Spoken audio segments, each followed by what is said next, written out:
Good morning. Welcome to Hobby Evolution, episode 1341. I am tired, and it's 9 o'clock. This is one of the latest times we've gone. Although I typically do go on a little later on. The Sunday after the Madison Card Show takes a lot out of me. But it's been a long 3 days until now, and today's like back to the grind. Like today is like a Monday with all the shipping. Of course, I'm running the 50% off sale. Hit up my eBay store, 99centcards.com. I guess the last time on Hobby Evolution, the sale had not gone live, and I don't even have a thing. Let me change the banner here. Let's change the banner because there's no minimums. So Black Friday weekend sale continues through Monday night. Use coupon code Black Friday weekend.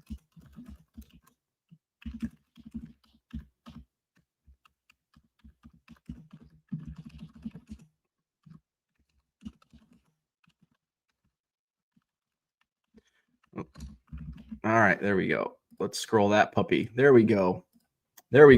So the coupon code is Black Fry Weekend, BLACKFRIWEEKEND, Black Fry Weekend.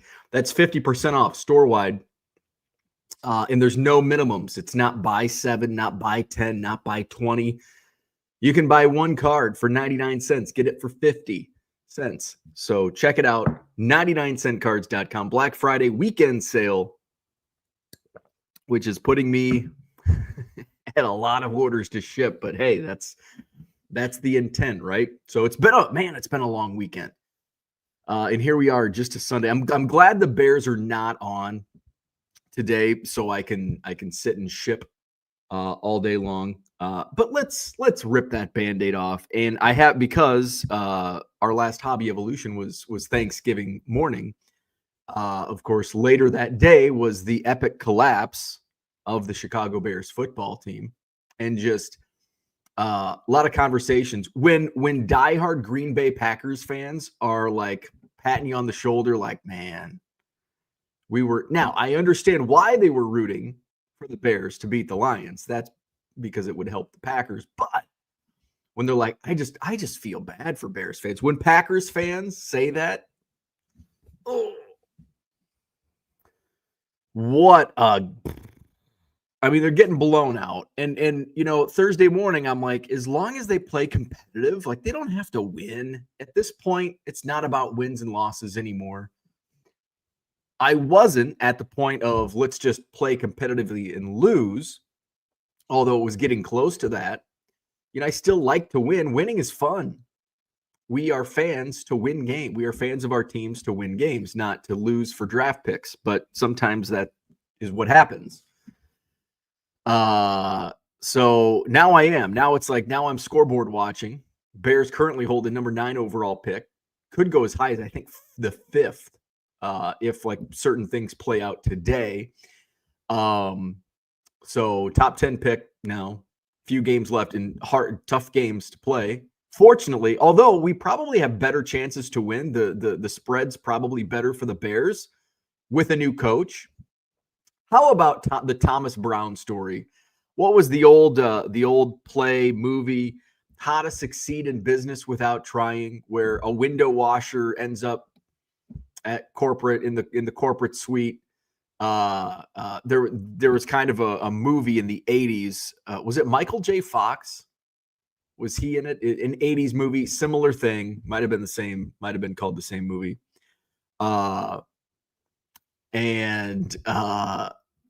It's Thomas Brown, man. He starts the season, and in 17 or 18 days ago, Thomas Brown is the passing game coordinator of the Chicago Bears. And Friday afternoon, he's named interim head coach. How about that? He went from passing game coordinator to offensive coordinator just 2 weeks ago to being named the interim head coach to finish out the 2024 NFL season. How about that? What was Matt Eberflus thinking? Apparently not thinking at all. I'm on the couch watching the game.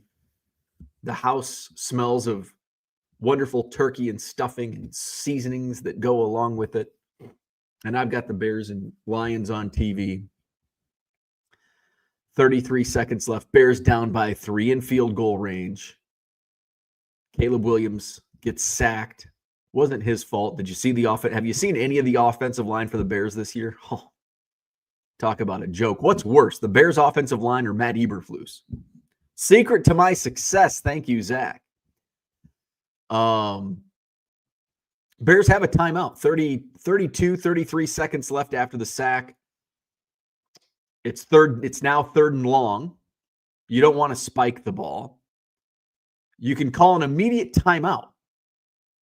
32 seconds. Let's just call it 32 seconds. You call an immediate timeout. Matt Eberflus should have this all like, okay, if it's, you should have all of the situations. I don't know, was it a designed draw play that just failed and he got sacked? I can't remember how it worked, but say it's a pass play. All right. Your intent is to get closer field goal range to tie, or obviously you want to get first down and have a chance. You still hold a timeout. If you're still in bounds, call that timeout, depending on how much time you throw for the end zone, or if you're in field goal range, you kick the field goal. But if it's a pass play and you get flushed out, which happens a lot with this Chicago Bears team, and Caleb has to run and doesn't get out of bounds, be ready to call that timeout. And then you can throw for the end zone or try to throw it to the sideline, get into field goal range. There's still like 32 seconds is a lot of time. None of that happens. How does none of that happen? Caleb Williams gets sacked. Nobody's calling timeout. And this should come from the head coach, Matt Eberflus. And he's just looking around like, somebody going to call, what's going on? So now they have a timeout. Don't even use it.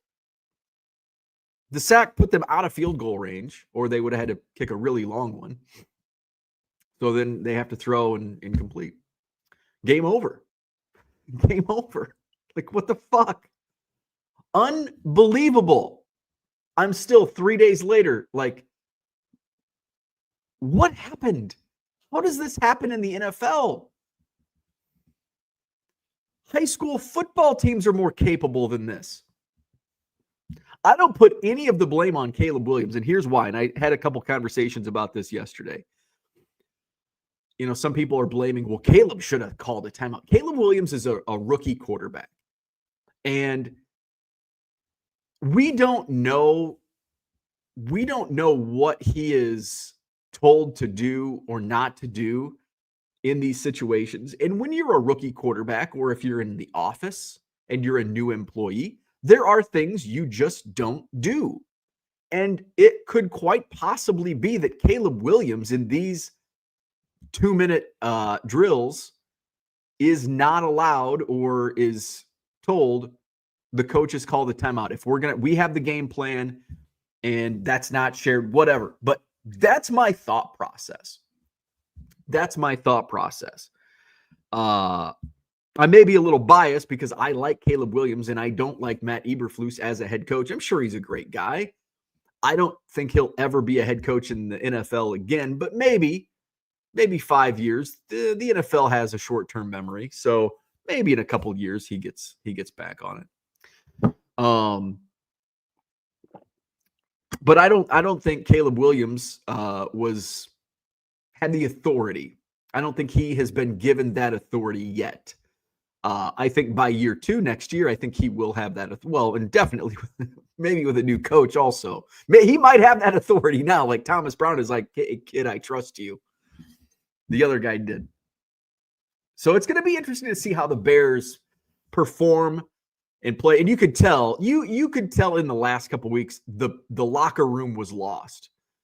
Very reminiscent of the Mark Trestman era, where the locker room was lost. And the locker room was definitely lost, especially over these last 3-4 weeks. Yeah, Eberflus is he's a great coordinator. He'll probably be a defensive coordinator next season. He'll get hired. But as a head coach, I think those days are gone. The ineptitude that he showed, especially this year, I don't know if you can recover from that as a head coach. He'll get a coordinator. He'll be a coordinator next year in the NFL. But head coach, I don't think so. So it'll be interesting to see how the rest of the season plays out. Schedule is remember it's not all. I'm not going to put 100% blame on Matt Eberflus for this season. But there are 3, potentially 4 winnable games that he cost the team. They're now 4-8. That's a huge swing. They could potentially be 8-4 right now with the terrible decision making. Now, of course, that might not have happened. If this is all ifs and buts. If ifs and buts, whatever the saying is. We don't know how these games play out. It's not like if he calls a timeout, they win the game. They were still out of field goal range. They still had to get into field goal range just to tie the game, send it to overtime. If they had another play, maybe they score a touchdown, maybe they don't. So it's not like if he calls a timeout there, the Bears win the game. That's not what I'm saying. But these were very winnable games. Now, does that equal an actual win if certain things played out? No, but it gives you a better chance. Right now, the chance was 0. They didn't win the game. So, all right, I don't want to talk about that anymore, unless I see some chats and we can broach it again. But hey, my car's back. I got my car back Friday. I got some great news. And I think I shared with you about the extended warranty, saved my Keister, because it needed a new engine. Took it because the heat went out.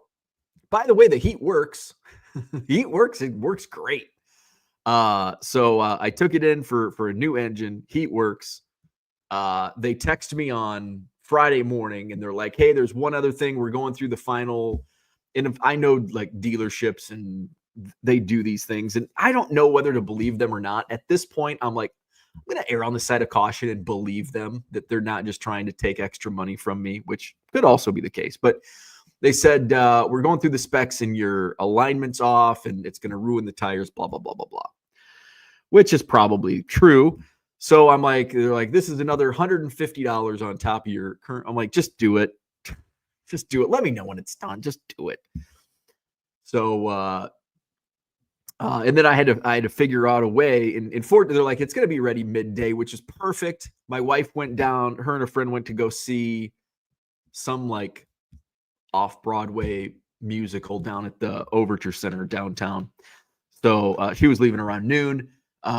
Which is dealership's right on the way to get to John Nolan Drive to go downtown. So I'm like, perfect. That probably works out because worst case scenario, I was going to have to go rent a truck from Menards or Home Depot to haul all of my shit to the Sheraton because I didn't want to.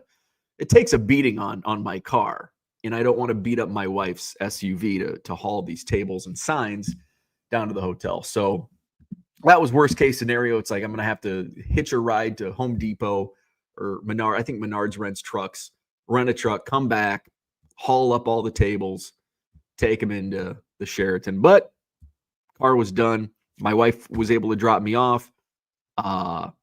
Ended up so my bill was supposed to be after the tire alignment. It was going to be almost $800. And when they text me back, they're like, yeah, it's ready now. You can pick it up anytime. Good news, more good news.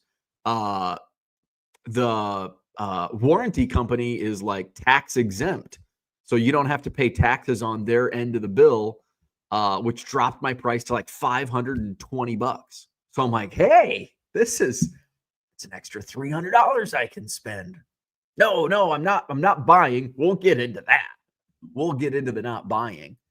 So picked up my car, turned the heat on. Woo, boy, that heat's cranking, baby. I got heat now. So the car is all good. I came back and loaded up, hauled the shit down to the Sheraton, and away we went. Thanksgiving, we had a good holiday. Thursday, my mom and her partner in crime, her friend Sue, came up, and my mother-in-law and her man friend came over, and our neighbor came by, the death metal drummer, which, by the way, he told me that he I guess they're in a state of like flux right now, the death metal band, but he's in a new band. It's a Weird Al tribute band. I'm like, now I'll come out to one of your gigs to go see Weird Al cover band. Your death metal band, I'll pass. I'm gonna pass on that. But Weird Al cover tribute band, now that I can handle. So we had 7 over, which was a good number. Didn't get we hosted our first ever holiday, or first ever Thanksgiving hosting. We host Christmas is very small. It's usually just, I think the most we've had for Christmas is like 4 or 5. My mom comes up for Christmas. My wife's grandma, she's not doing well, so she was unable to come for Thanksgiving. Probably won't be able to come over again with her state. So our first Thanksgiving, good meal. Turkey, stuffing. I tried cranberry sauce. Not a fan. I don't know if I've ever had cranberry sauce. And now this was not like in a can. This was like my mother-in-law made it. So I'm sure it's better than the can stuff. But it's like, so what do you do with it? I'm like, you just eat it. I'm like stuffing, like turkey, you just eat it? Like, you don't put it, like, can you put it? Oh, yeah, you can put it on your turkey. I'm like, okay, I'll try that. I tried it. We made a ton of stuffing. We still have stuffing in the fridge. Turkey's gone. Stuffing's still there. So I think today's like the last day. I think you can probably stretch into Monday for leftovers, but after Monday, you don't want to be eating Thursday leftovers. So we've just got, I think, stuffing. And I think that's it. Maybe, I think there's some mashed potatoes. Made a ton of mashed potatoes and stuffing. So everybody got leftovers. I had my pumpkin pie. I still have a small piece of pumpkin pie. My mom always forgets the Cool Whip. Always forgets the Cool Whip. I'm like, you can't eat pumpkin pie without the Cool Whip. So I was getting ready to drive somewhere to get Cool Whip, and text my mother-in-law, and she had that spray stuff. It's not the same. It's not the same. It made it edible. Now I like pumpkin pie, but like, you just can't eat pumpkin pie without Cool Whip. But the spray stuff, whatever the hell that is. So Max says, if you serve anything sweet potatoes, save your invitation coming my way. Oh man, we did not have sweet potatoes this year, but normally we do. And I am so bummed we didn't have anything sweet potatoes this year. Sweet potatoes are, oh man, I love sweet potato. My mother-in-law makes these sweet potatoes with like brown sugar and like marshmallows, and oh, it's so good. Donald says stovetop stuffing is the best. Now, I am off the stovetop wagon. I used to love stovetop stuffing. In fact, when I was a teenager, my like weekly ritual was, it didn't have cable, so my neighbor, and I've told this story where I was a paper boy, they would give us extra, like 2 or 3 extra newspapers to like deliver for like a week at a time to try to get them to subscribe. So I would use one of those extra newspapers and give it to my neighbor. So he got a free subscription to the newspaper, And in turn, he would record 6 hours of wrestling each week on VHS. And so on Saturdays, I would like Saturday afternoons, because he'd record some of the Saturday morning shows. So on Saturday afternoon, I would go pick up the VHS tape of wrestling. And on Saturday, after my parents went to bed, because we only had one VCR, I would wait for my parents to go to bed. And, when I was 13, I'm staying up past midnight anyway. And I'd pop in some stovetop stuffing, and I'd eat it straight out of the pot, watching wrestling at 11 o'clock at night. Up until recently, I would still do that. There's still a box of stovetop stuffing in our pantry that I bought several months ago. Just if my wife's out to dinner with some friends, like, I'm just going to fix some stovetop stuffing. And then when I started, my diet, I was reading labels, and, I was trying to kick sodium, excessive sugar, processed garbage. And that's like, stovetop stuffing is just a box of processed garbage. And I looked at the ingredients and the sodium content. And I'm like, no wonder I have high blood pressure. Jesus H Christ. So I am no longer a stovetop stuffing fan. In fact, that box is probably just going to sit there because we didn't use it. We made like homemade stuffing for Thanksgiving. Maybe if they come around, we should have donated. They came around at Halloween collecting food pantry stuff. We should have donated the stuffing, because I don't think it's going to get used. Although with all the processed stuff that's in there, it's probably good for 10 years. Like, it can sit in the pantry for 10 years and taste the same, and everything's all good. So I think we're caught up. I'm going to talk about the Madison Card Show. Was yesterday, the Sheraton Hotel, John Nolan Drive. My target, my intent yesterday was nothing really. Like, I did have, like, because I've got to do something during, like, there's a few hours like during the show where, kind of during the peak times, where I'm not, like, everybody's set up. There's not really any small fires to put out. People have found their tables. Everybody's set up. Crowd is good.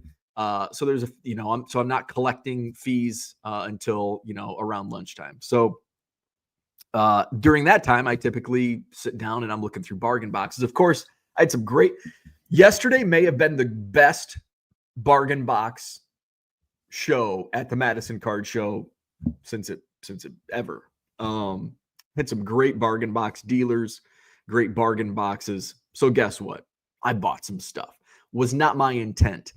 Although I knew who was going to be there and what they would likely have. So I had a feeling I'm probably going to end up buying more than I intend to. And that's what happened. So I'm going to talk about that. And we'll just talk about the Madison Card Show. Let's go to the chat first. Todd is in the house. Good morning, Todd. Steve is here. Good morning. Art Green, what's happening? Good morning to you. Royals 417 is here. Good morning. He hopes everyone had a happy Thanksgiving, a great Thanksgiving. We did here. Orlando is here. Good morning. Boston Smokes in the house. What's happening? Mark is here. What's up? Good morning. He says Justin got the card already that we talked about in Chicago. He's a quick worker. He's like, hey, I'm looking to get this. And then like 3 hours later, hey, he'll send me a text. Hey, I got it. Josh, what's happening? Good morning. Finally catching the live for the first time in a while. Good morning. Welcome back. Good to have you. Secret to My Success was the movie I was looking for. Thank you, Zach. Hammer 44 is here. The Bears are inventing ways to lose this season. It's laughable at this point. Like, you just have to be like, oh, the Bears just bared again. Here we go. Donald, what's happening? Good morning. Art says, it was bad when me as a Lions fan was screaming at the TV, what are you doing? Yeah. Like, what is going on? Unreal. Orlando says, frustrating. Dolphins couldn't score from the 1 yard line, had 3 chances. That's another, like, just annoyance. Can't score from the goal line. Max says, unfortunately, most of it was believable because it was the Bears, which is true. However, the unbelievable is when Eberflus doubled down and said he handled it the right way. I didn't even get into this. Yes. So not only does he make like the biggest boneheaded coaching mistake of all time, he doubles down and says, that's what we wanted to do. We handled it the right way. That's no. Who? You pull every football coach from high school to the NFL, and I think Matt Eberflus is on his own island in this thought. Hopefully he doesn't believe that, and he's just blowing smoke up trying to blow smoke up everybody's asses. So he doubled down and like, oh, that's, and you could tell when Caleb Williams talked to the press, they were not on the same page because they had completely different tones and like didn't sound like that was the plan. So, and the ineptitude of the Chicago Bears just isn't about the head coach because it's top down. The whole organization is just a shit show. Because what happens on Friday? It's like, okay, we've seen enough as Bears fans. Matt Eberflus is not a good head coach. He should have been fired after last season, but I think the Bears were cheap. He still had 3 years left on his contract. Now he's got two years plus the rest of this season. So I think that's why they didn't make the move, which would have been just eat the money. Just eat the effing money. Because now 3 times in a row, 3 first-round draft picks at quarterback have had a head coach for one season, their rookie season, and the Bears have fired that head coach 3 consecutive times. Mitch Trubisky, Justin Fields, and now Caleb Williams. And we knew last year the Bears are going to draft another quarterback in the first round. Eberflus, they're not going to be good. He's going to get fired, and here we go again. And then on Friday morning, the Bears allow Matt Eberflus to talk to the media at 9 a.m. Yep, I'm the head coach. I'm preparing for the San Francisco 49ers. And then 2 hours later, Matt Eberflus is relieved of his duties as head coach of the Chicago Bears. What the fuck are you doing, Chicago Bears football? What are you doing? You are the laughing stock of the NFL.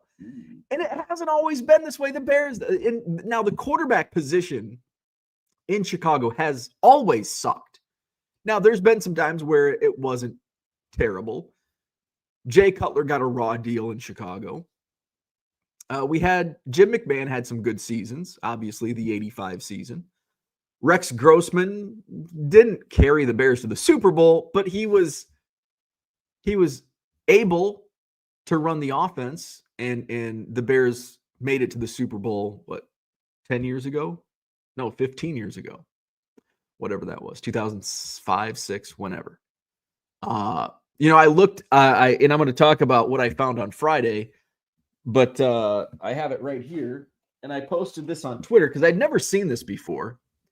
It's one of those discs, MSA discs. Vince Evans, Chicago Bears quarterback, and I remember, as a teenager in the 90s, I remember Vince Evans being like this journeyman backup quarterback, and he spent some time with the Raiders. I think he had a second stint with the Bears sometime in the early to mid 90s as a backup. And so I found that card. I'm like, this is a really cool card. And I'm like, I remember Vince Evans like as this journeyman. I want to learn more about him. So hit the Wikipedia rabbit hole. And in 1980, Vince Evans recorded the only perfect quarterback rating in a game for the Chicago Bears in 1980. And he threw for, I think, 316 yards against the Packers that year in that game. It was the first time in 10 years that a Bears quarterback had thrown for over 300 yards in a game. The Bears went through basically the entire 1970s without a quarterback throwing for over 300 yards. I think Caleb Williams has thrown 300 yards or more 4 times this season. And I'm like, that's just mind-blowing to me that the terrible quarterback, and I knew like the quarterback position has always been here. And I said I wasn't going to talk about the Bears. But like that's just it's absurd. Now, hopefully we right the ship with Caleb Williams. But God dang. And it's top down. It's the ownership.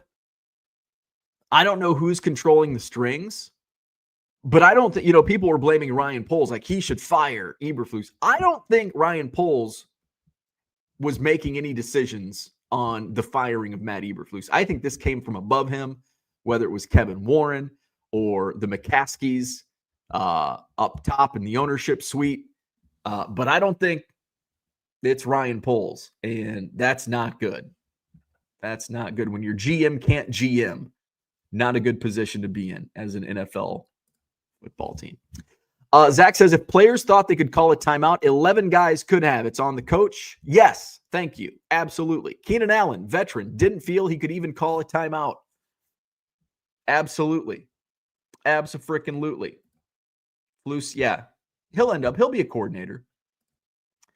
Max says, I don't know if I'm a buyer on the rookie excuse. He's played enough ball to know how to manage a clock. So I agree with that. I just don't think he has the authority. I don't think they give him that. I don't think they give Caleb Williams a leash. Now there comes a time where it's like, you just got to say, fuck it. I'm going to take over myself.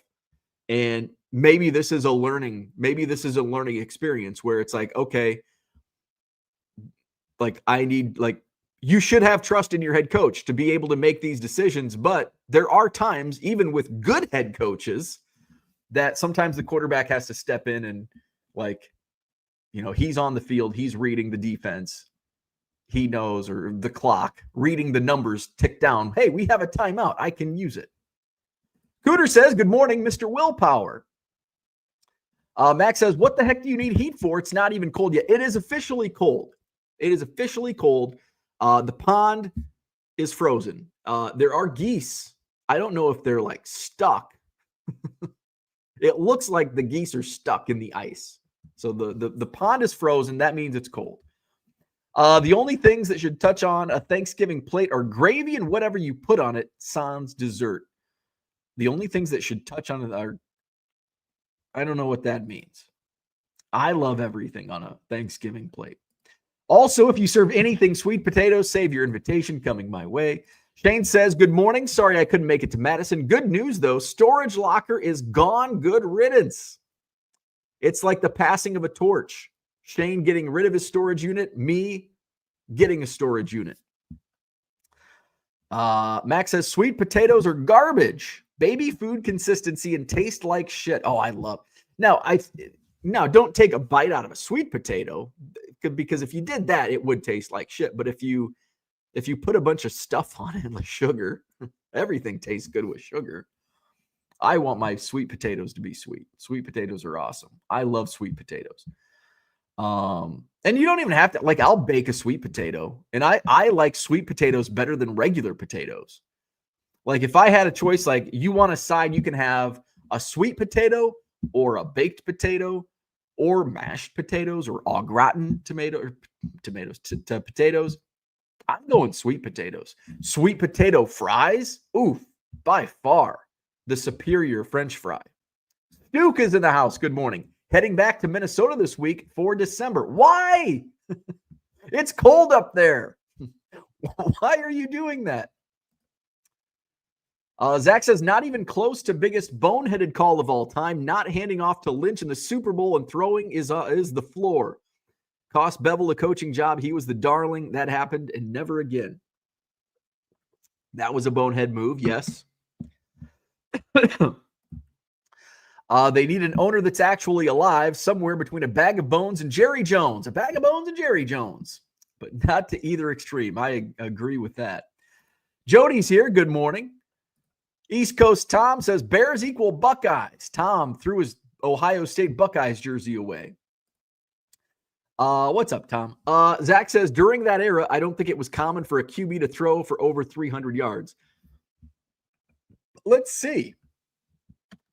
NFL quarterbacks, 300-yard games, 1970s. I actually don't know this. Let's see. Apparently not. So during the 1970s, Dan Fouts had the most games by a quarterback with 300 plus passing yards, and he only did it 10 times in the decade. So yeah, it didn't appear to be that often. So 25 quarterbacks through the entire decade had two or, well, there might be more. I'm locked on statmuse.com. So Dan Fouts did it 10 times during the decade. So basically once a year, Dan Fouts threw for 300 plus yards. Actually, that's incorrect because he was a rookie in the mid-70s. So he probably did it about twice a year. Ken Stabler did it 8 times. So did Jim Hart and Fran Tarkenton. And I know both of those guys played the entire, or all three of those guys, Stabler, Hart, and Tarkenton, I think all three played the entire decade. Kenny Anderson did it 7 times. Now, Ken Anderson, he was a rookie in 76 or 77, I think. Roger Staubach, Burt Jones did it 6 times. Brian Sipe, Jim Zorn, Joe Ferguson, Steve Grogan, Joe Namath did it 5 times. So let's bring up what decade are we in now? So let's do 2010s. Most 300-yard games, quarterback, 2010s.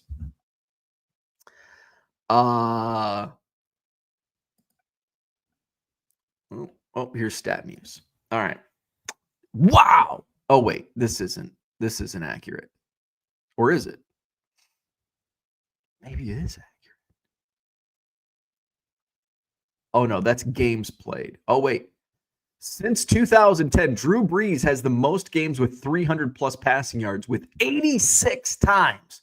Holy hell. So, yeah, that just strike it from the record. My 1970 Chicago Bears, no Bear quarterback threw for 300 plus yards because it just didn't happen as much. So the 1970s, the leader between 1970 and 79 with most passing yard games is Dan Fouts with 10. The 2010s, Drew Brees, 86. Holy shit. You all the way. The number 25 ranked in the 2010s, Joe Burrow. Wait, that can't be right. Joe Burrow wasn't even a quarterback in the 2010s. This is since 2010. So, okay, little off, but still, you get my point. You get Zach's point. Thank you, Zach. We looked at the numbers. Zach is correct. Bradshaw only threw for 300 yards in a game 4 times. That's hard to believe. Like, not knowing 10 minutes ago, you would tell me that, and I'd be like, that's not true. He did way more than that. I am shocked.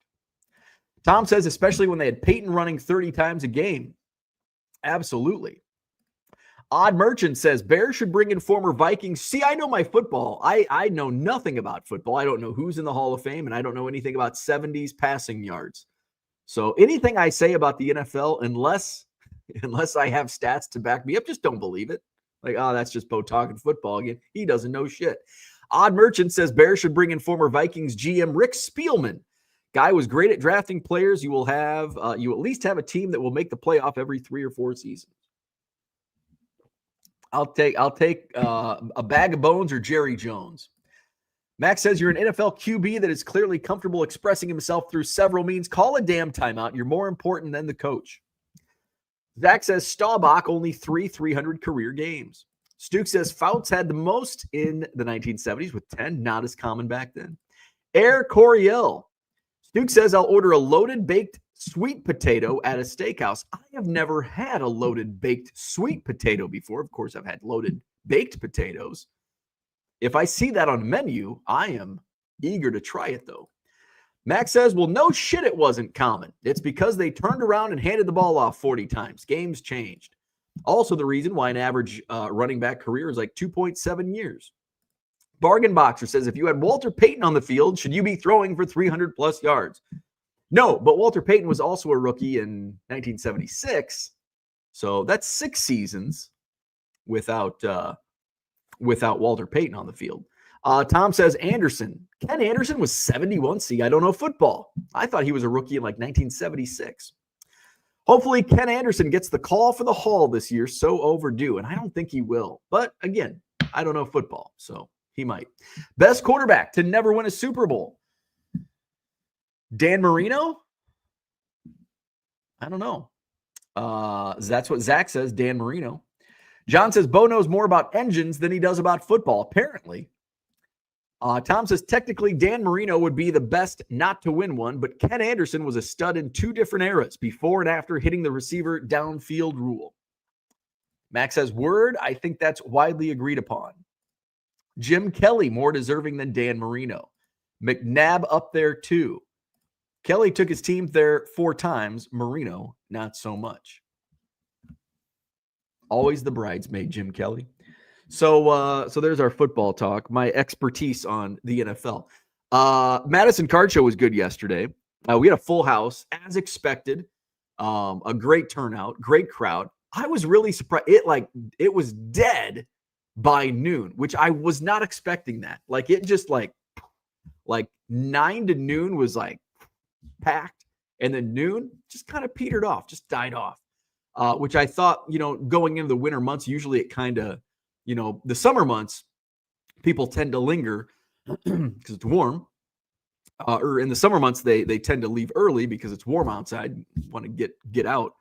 But certainly not the case here. In the winter, they tend to linger longer because what else are you going to do? So kind of petered out by noon, but great crowd. And I didn't talk to a single dealer that expressed. Now I didn't go around and ask every single dealer, did you do better than you expected? But everybody that I talked to said they had a good show in terms of sales. My buddy Brandon came up from Anawan, and his nephew.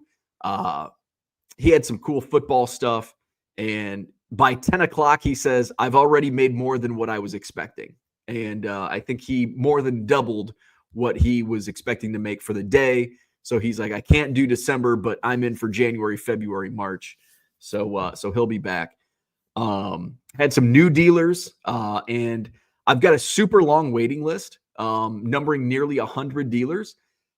But just because I've got 100 dealers on the waiting list doesn't mean this dealer's got to wait 100, go through 100. If you've got vintage, you're at the top of the heap. You'll probably get in. If you've got Pokemon, you're probably not going to get in. Pokemon is a super long list, but there are exceptions. And Hex Gaming is a dealer that got in.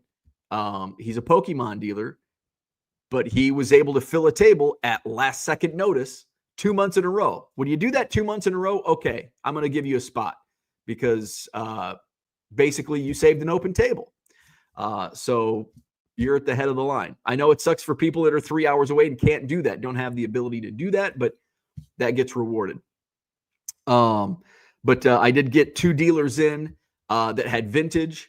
And I wish I would have spent more time. Now, Mike used to do a ton of shows over in Milwaukee, and he hasn't been doing shows in a while.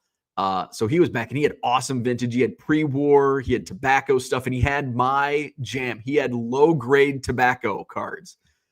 I didn't buy. So, Cooter, I did have some willpower.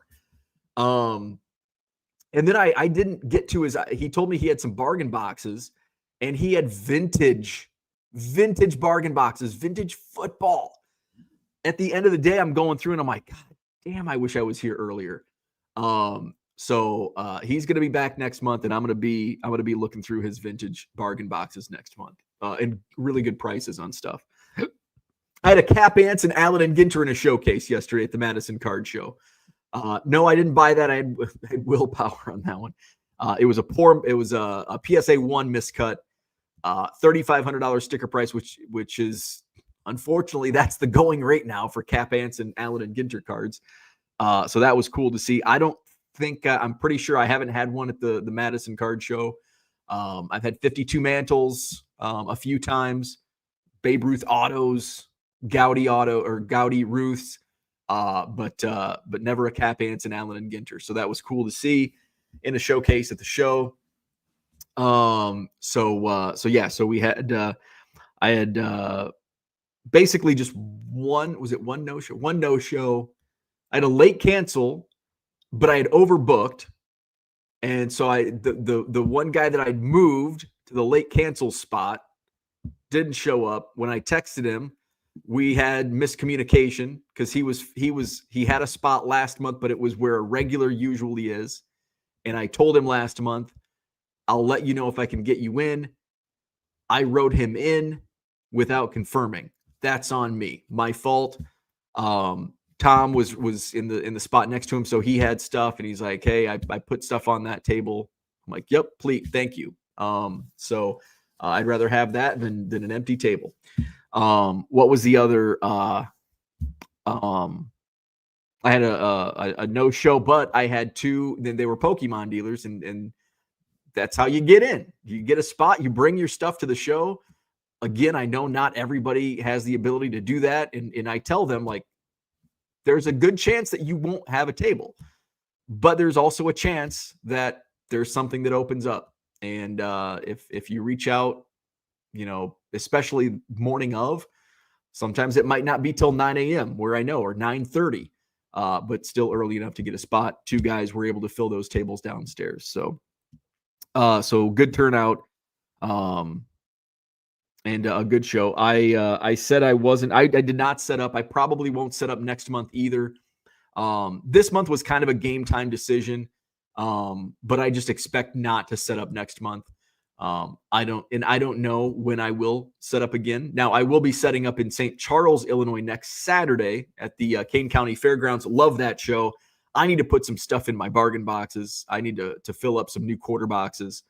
So I'll be bringing, and I've got a decent setup there. So I might bring a ton of new stuff if I can get around to it this week. So I had Greg. Now I did not mention this on any Hobby Evolution video because I didn't want anybody to beat me to the table. This is what's called home field advantage of being a show promoter. And Greg is the dealer that I've bought amazing bargain box deals from at the Janesville show, and he's only been setting up in Janesville. And I've, every time I see him, I'm like, you need to come up to do the Madison show. And so he reached out, and guess what? I'm gonna get him in because I know what he has. So he got there, and I'm like, hey, can I look through one of your boxes? So I got into one of his $2 boxes before anybody got there. Bronco saw me. Bronco's like, ooh, what's this? So Bronco got some good deals.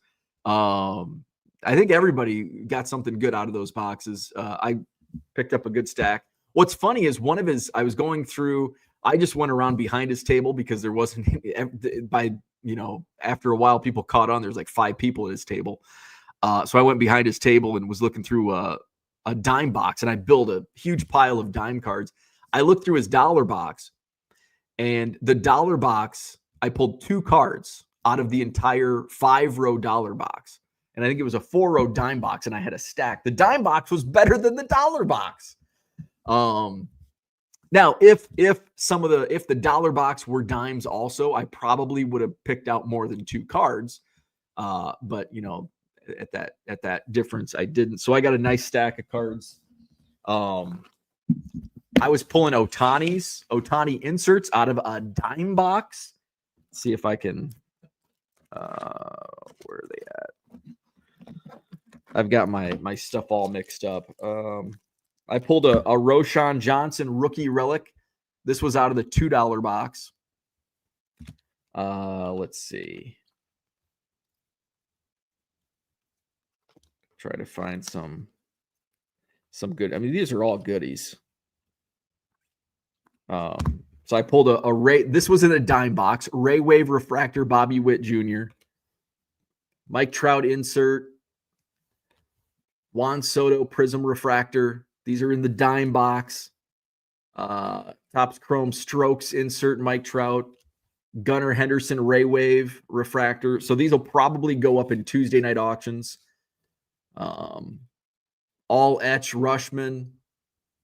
Got some Cubs.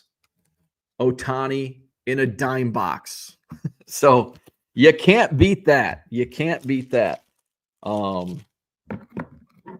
Ellie De La Cruz, Summertime in the Park rookie. There's a couple of those. That was in the $2 box. A Shota. That's in my PC. I pulled all the Jackson Merrill Chrome rookies at $2 a pop. Not as good of a deal as a Ohtani insert for a dime, but I think there's still some room. So that was a good deal. My buddy Mark from Iowa, he had texted me earlier this week and he said, "Hey, I've got a bunch of 74s. I know you're building the set." So I had my list, and he gave me a better deal, and it was probably half stars, half commons that I needed. A couple of these cards I already have, but they're Cubs, and I didn't want to go through all my Cubs boxes to find them. Although I don't know where that box went, but he gave me an awesome deal, $10 for all these. So I got the Paul Popovich, which I probably have 30 of, Lou Brock, and these are lower grade. Tom Seaver, Bert Blyleven, Checklist. That's a kind of a beater. Reggie Jackson, Don Sutton, Red Schoendienst. Let's see, another Checklist. This does have marks on it, just a couple. Yaz, Carl Yastrzemski. All-Stars, Johnny Bench and Carlton Fisk. Bob Gibson. Let's see, Winston Lennis. I don't know. Just this is the cool thing about set building is you get down to like 10 cards left, and it's like Bob Gibson, Carl Yastrzemski, Paul Popovich, and Winston Lennis, or however you pronounce his name. Playoff, ALCS, J.R. Richard, and rookie catchers, Charlie Moore, Barry Foote, and that's a Cub, Tom Lundstedt. So thank you, Mark. Great deal. And I think I'm down to like just 3 or 4 for the 74 set. So then I visited Dell downstairs. Dell made the trip over and up, I guess. I'm trying to find. I didn't buy much. I bought some stuff from Dell last week in Chicago. Okay, here's some of the stuff I bought from Dell. He brings his 50-cent boxes. I call him Dime Box Dell because he has dime boxes a lot. But and he was saying, he's like, to make this trip, I got to do 50-cent boxes, which I completely understand.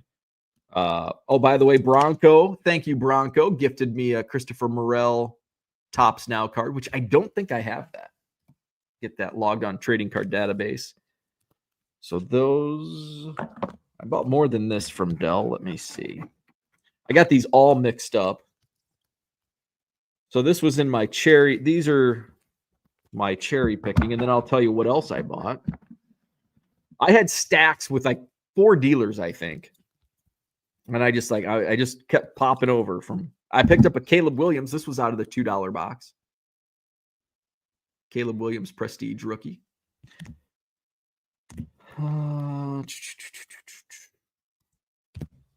Okay, where's my other Dell stuff? Oh, there it is. There's one.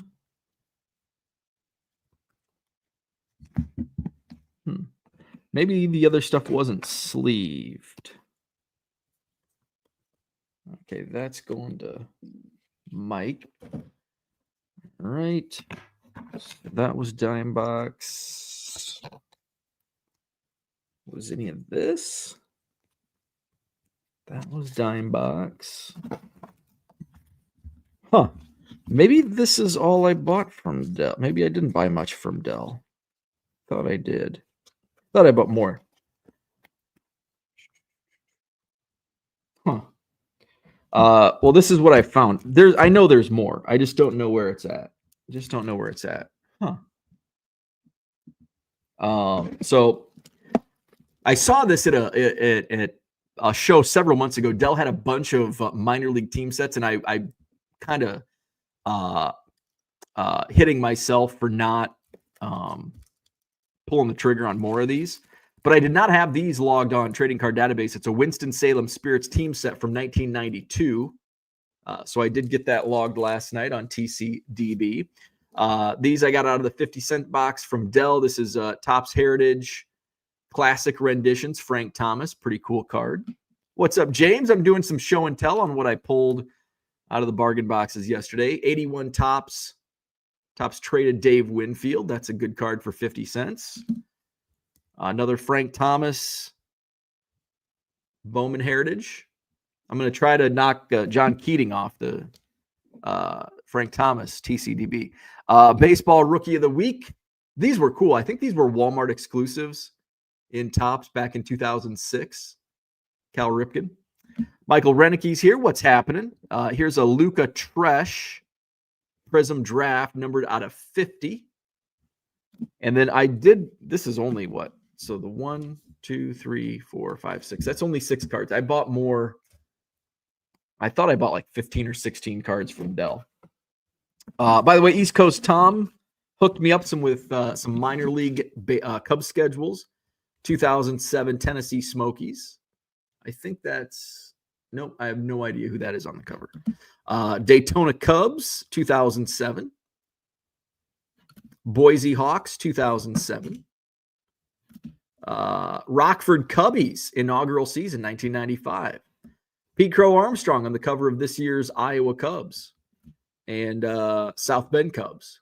So thank you, Tom. What else?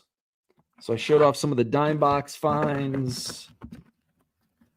So this also, okay, so let me do some separating. Okay, that was where that was in the $2 box, $2 box, $2 box. That was there. Oh, I found a couple more from Dell. That was there. Oh, that's from Dell. That's from Dell. Those are from Dell. Those are from Dell. Okay, I found them. All right. But now I'm missing all the Fleer. Where did all the Fleer go?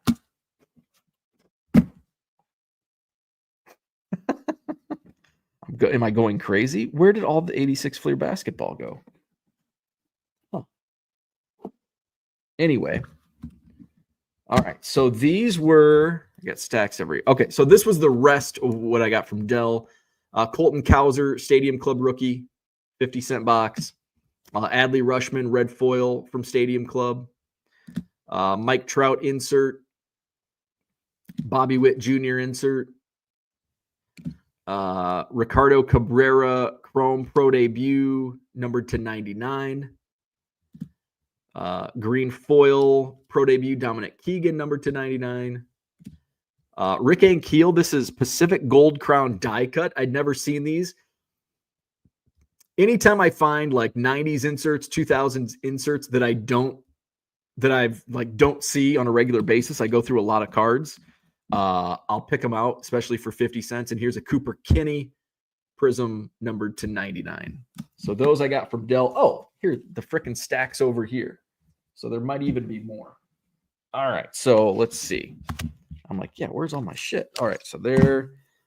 Those are over there. That's over there. These are $2. That one was that one. That one. That one.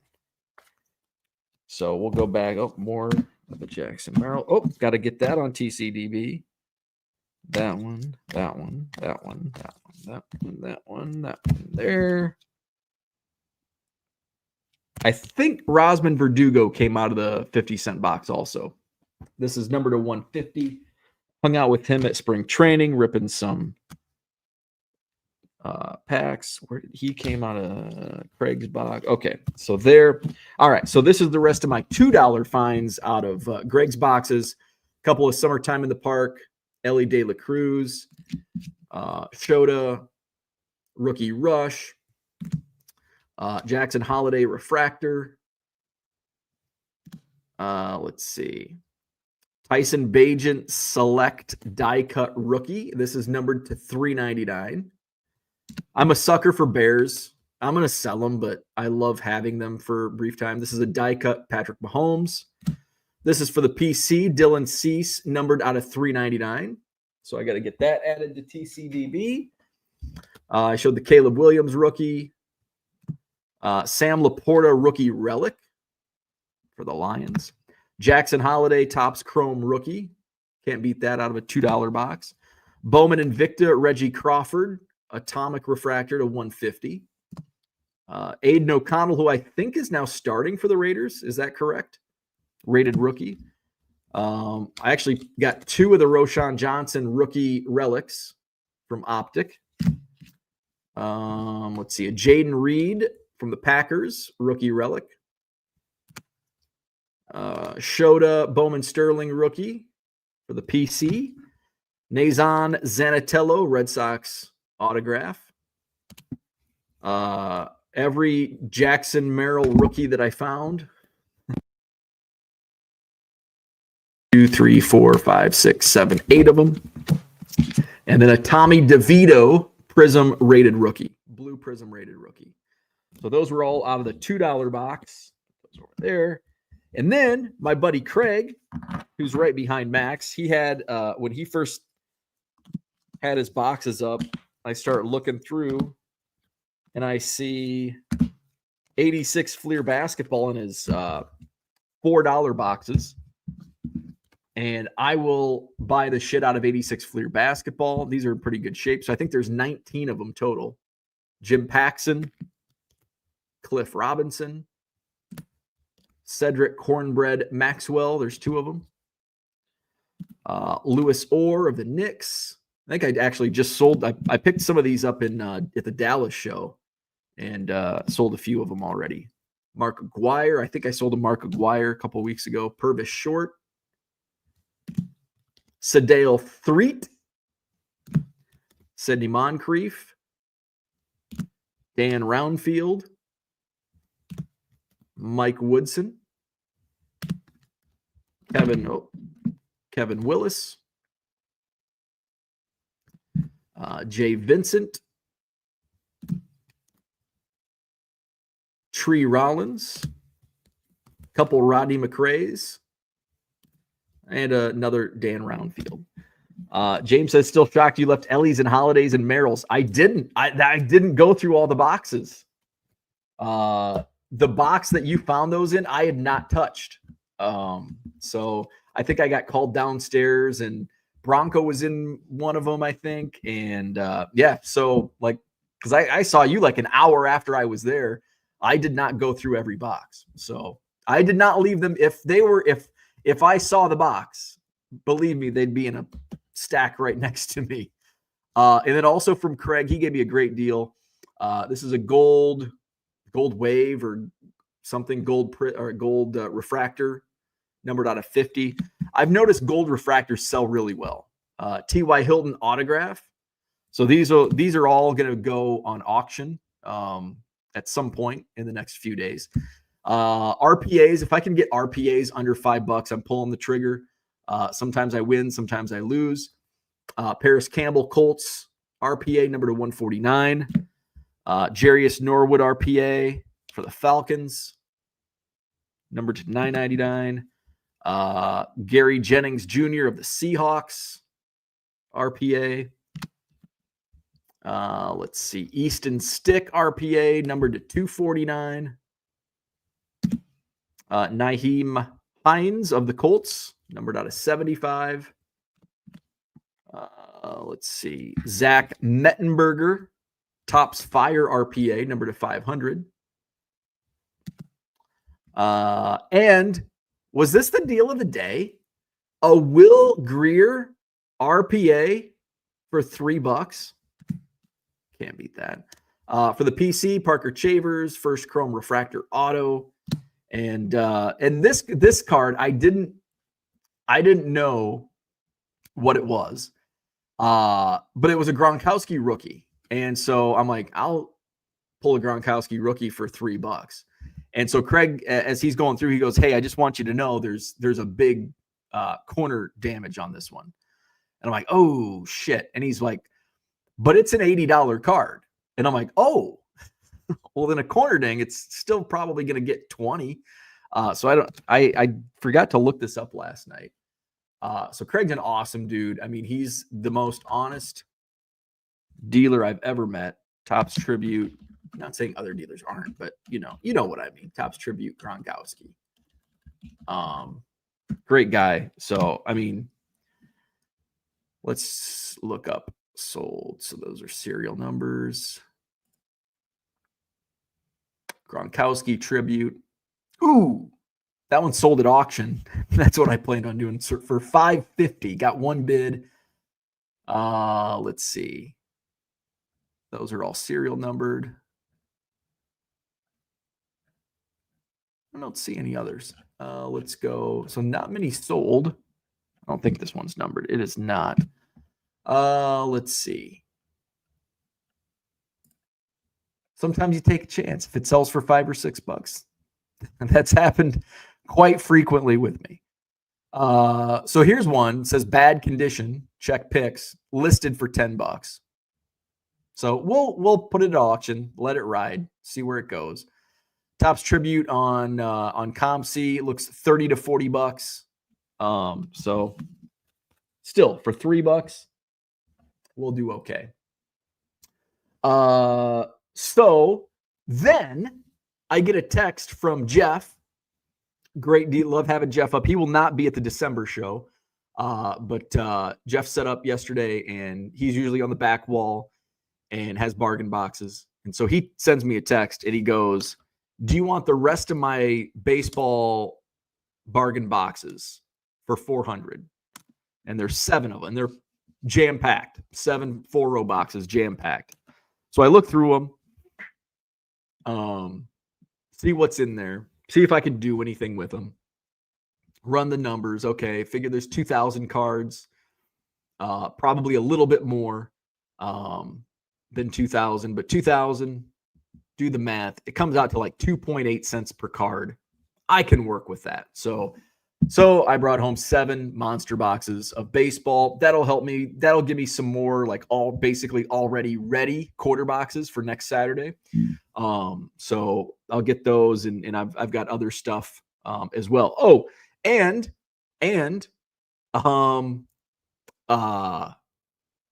Friday, after I picked my car up, brought it back, I still had my card show inventory for the last show just at the at the dealership.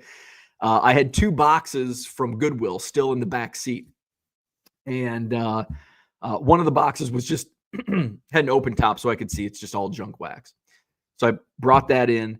The other box had a lid on it, and I didn't know what was underneath that lid. I opened the lid, and it's got a bunch of 9-pocket pages of Wonder Bread All-Stars 70s football. I'm like, oh, sweet. So I go through those, and then the entire top of the box is all 60s and 70s football and baseball. I'm like, oh. So I brought that in, and I've got basketball game on. This is Friday afternoon, so probably a college basketball game. Something was on. And so I'm just watching the game, going through, and I filled almost 2 rows of vintage. And I was actually able to pull, I think, 274 Topps cards off my want list from that. Hell, there was even a 73 Topps Lou Brock in the Goodwill pallet. So this Goodwill pallet was a shitty pallet, but this certainly helps. There was a bunch of, like, at the bottom. So the top half of the box was vintage. The bottom half was just a bunch of like sealed or in the clamshell case or whatever they call them, and then the sealed set. So this is a Indianapolis 500 set. I'll probably put this at auction Tuesday. What else was in here? Skybox Impact Draft Picks sealed set. These are probably, hey, speaking of Kenny Anderson, we've got some Tombstone Pizza. These sell really well as singles, so I might throw those up in my Buy It Now section. Provision, I think this is the complete set of 91 Fleer Provision. These sell really well, so I'm going to throw those at auction. A bunch of You Crash the Game, sealed sets or whatever those are. There's a few of these back to school, NFL back to school sets from the mid 90s.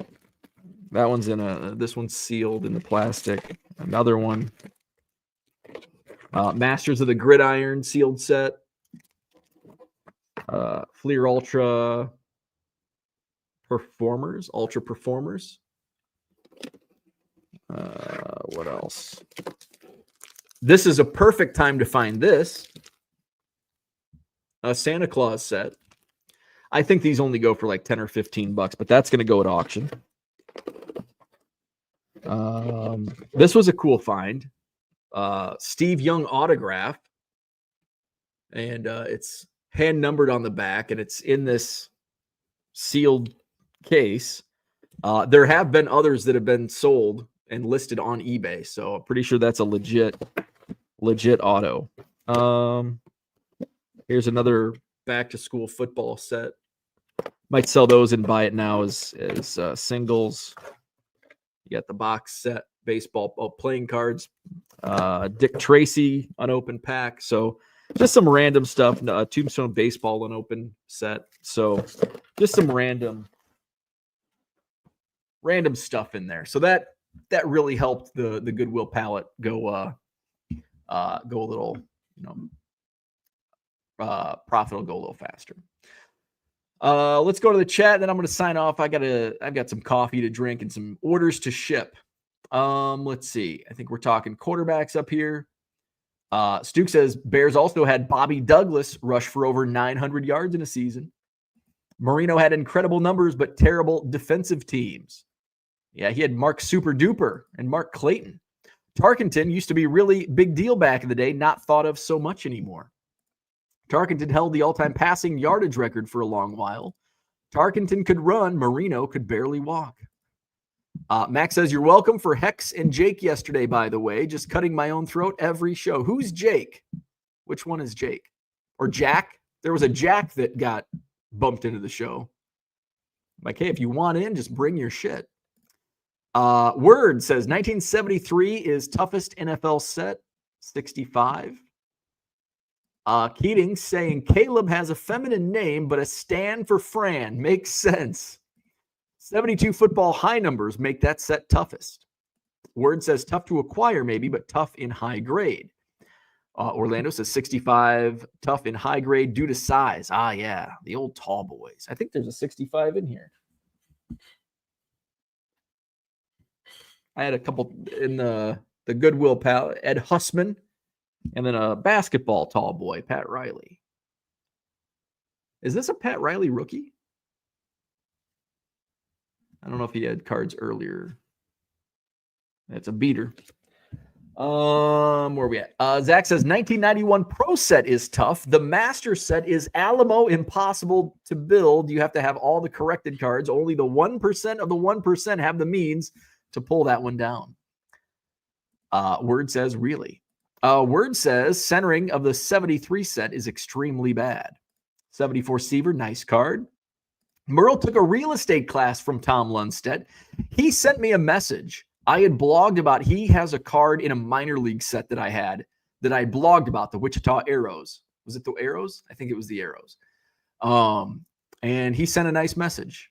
And then I looked him up, and yeah, he's a big real estate dude, I think in northern Wisconsin. James is here. What's happening? Red lights in the house. Good morning. Good morning, Michael Renicky. Knackley Collectibles is here. Good morning. Cool finds. Thank you. Zach says, plus Dell throws in a free paper bag with your order. Soup to nuts service. Max says, I think I need to come back into sports cards part-time. Spend a couple K in value boxes every month. Keep the money. Absolutely. Keep buying. Always be buying. Tom says, Max, you can buy me out. That way I won't have to steal any more baggage carts from your dad. There you go. Max says, Tommy, I bought too many value boxes out in my storage unit. Can't handle any more sports stuff. I need a third table to put sports stuff out. James says, shocked that you I didn't leave them. I didn't see them. I didn't see that box. I'm bummed. Max says, all original colors sell well in anything under 50. 3 for $5, a great buy. T.Y. Hilton, Bo Hall of Famer. He's a Hall of Famer in my book. Cooter says, how did the Black Friday sale go? It's still going on through tomorrow night. Figured might as well extend it through Cyber Monday. Let's see. It's off to a pretty good. I'm doing a lot less volume sales than I thought than I did in my October 50% off sale. So we'll see. How have my sales been? obviously higher than my average. I think about as expected. Thursday, I did really well Thanksgiving Day in sales before my sale even started. My sale started, I think, at 7 p.m. Thursday night, and I still did really well Thursday in sales. Friday was a great day. Yesterday was kind of a low sales day, which my Saturdays have been really bad. Last Saturday was awful. But then Saturday, November 16th was a really good day. But Saturday, November 9th was one of my worst sales day in the last 3 years. So Saturdays are typically a low day. So was able to do decent yesterday, off to a semi-slow start today. So we'll see. TD says, I need to get to a Madison show. Sounds really cool. Hell yeah, absolutely. What show is next Saturday? I'll be in St. Charles, Illinois for the Kane County Fairground show. There's a lot of shows next weekend. I think, is there a Green Stevens Point, I think, is next. Stevens Point, Wisconsin. There's a show next Saturday.